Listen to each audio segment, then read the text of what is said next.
Hey, what's up everybody? This is Alex from Casuals, and today we are going to be playing Diablo 3, and we are actually going to be showing you some wizard builds that I use in Inferno. Now, first things first, I'm actually going to cover the NPC I use. I like to use the Templar, and he has some pretty shitty gear, mostly vitality stuff for the most part.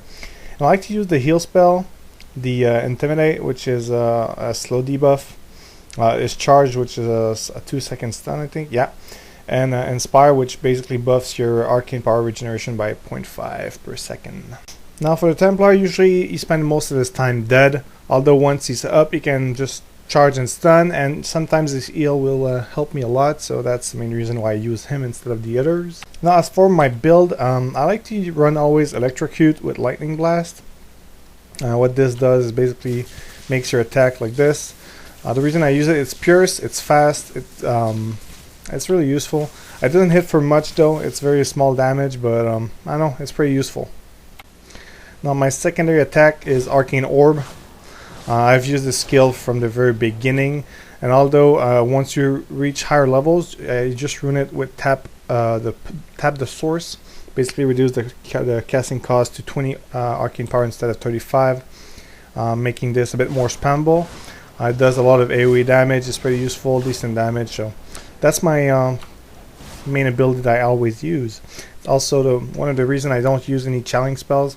It's because it's easier for me to just kite this way, like you can attack and just back at the same time. It's really useful. Now as for the utility spells, right now if you are in Inferno and you are properly geared and you can run without getting too much trouble, I like to use Frost Nova as an escape ability. I use Cold Snap because of the cooldown reduction. I like to use Magic Weapon, and with Force Weapon basically can increase your damage. With my current gear, with Magic Weapon I reach 55,000 damage, so that's pretty useful. Energy Armor with Force Armor, yet again, if you have around my gear, Force Armor with the rune is going to help. If you don't have my gear, like let's say you have less HPs, right now I'm sitting at 37,000 HPs. My resistance are actually somewhat decent, kind of ish. I have 43% damage reduction total. When I pop Energy Armor, it goes up to 57%. So I have small resistance, which is okay. So with these amounts, I managed to take several hits and making Energy Armor, Force Armor work basically after the nerf. So, but if you are less geared, you might want to replace Energy Armor with Wave of Force and Force Affinity. Basically, this is a pretty good escape move. Whenever your Frost Nova is down, you can always use that to put some distance between you and your foes. Now, for the last move, I like to use Diamond Skin with Crystal Shell.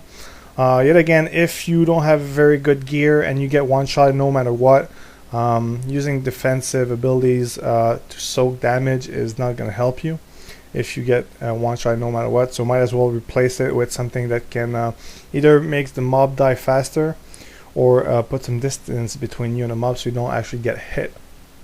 In this case, you could use Slow Time, Teleport to get out of bad situations. You could also use the Familiar, which I like to use, with Spark Flint, which increases your damage by a decent amount, so that's always nice if you want to do a bit more damage and maybe kill the mob before they actually get to you. You can also use Archon mode with Improve Archon to do a decent amount of damage. The problem with Archon mode is that you are somewhat vulnerable when you are in it. You don't have access to all your cool moves, but if you're always a one-hit kill, might as well use it to dish out a lot of DPS.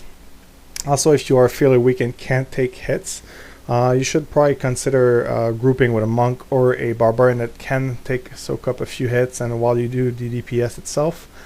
And yeah, you can use all the good stuff that makes you take a few hits, like Mirror Image, for example, with Duplicate, or even, what is it? Where are you? I guess, yeah, Duplicate is probably my favorite one, the one that makes that you have more image with you. So I like to use that against the Butcher, for example, because when he's about to hook you, and if you don't manage to dodge his actual taunt when he extends his arm to grapple you, you can always pop that and hopefully he's going to grapple one of your image instead of you. But yeah, when it comes to usual Inferno builds, this is what I run with. I like it a lot. Also use the passive skills Astral Presence, which is Arcane Regeneration, Glasscan for more damage. You're a bit more squishy, but in my case it doesn't matter. And I like to use Temporal Flux. Basically, your arcane damage slows your enemy by 30% for 2 seconds. This is pretty great for kiting. If you don't want to use that, you can always use Prodigy, which is gonna help you regain more arcane power by using your signature spell. If not, you can always try to use Blur if you're really close to taking some hits. This can definitely help you against melee attacks. And yeah, I think that's pretty much it. The rest is more situational, I guess, so it depends on the situation. And for those of you that are still new to the wizard and don't really know what kind of stats you should prioritize, personally I like to go for intelligence, obviously. Increased attack speed is always my secondary stats that matters the most for me. I try to get it on as many pieces of item as I can. Obviously, vitality is very useful, so you can soak up the damage.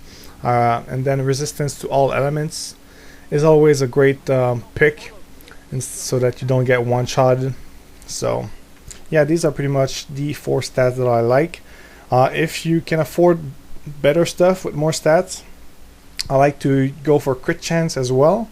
That's always useful. And yeah. Alright guys, thanks for watching. This was Alex from Casuals, and if you liked the video, make sure to leave a comment and subscribe. Thank you!